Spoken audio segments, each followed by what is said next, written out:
आपण कोबी घेतलाय, त्यामध्ये कांदा, हिरव्या मिरच्या, कोथिंबीर, आलं आणि लसणाची पेस्ट, लाल मिरची पावडर, थोडंसं जिरं, तीळ, चवीनुसार मीठ, तांदळाचं पीठ आणि बेसन पीठ. आता आपण मिक्स करून घेऊया पाणी न घालता.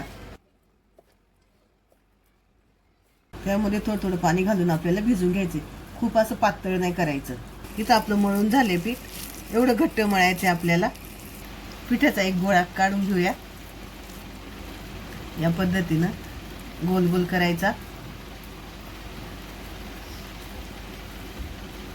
आणि थोडासा हातावर प्रेस करायचा. आपण दुसरं घेतलाय परत एक गोळा.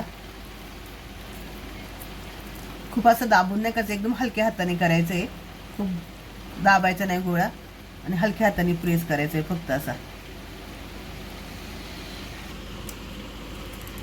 तेल तापलंय आपलं, त्यामध्ये आपण सोडून घेऊया.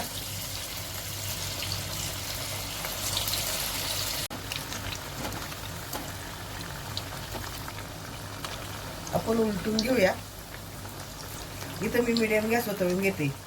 इथं आपल्याला हे सोनेरी कलर येईपर्यंत तळून घ्यायचंय. तळून झालं का मी तुम्हाला दाखवते. आपल्या छान दोन्ही साईडने सोनेरी कलर आलाय. आता आपण काढून घेऊया. किती सुंदर दिसतात बघा.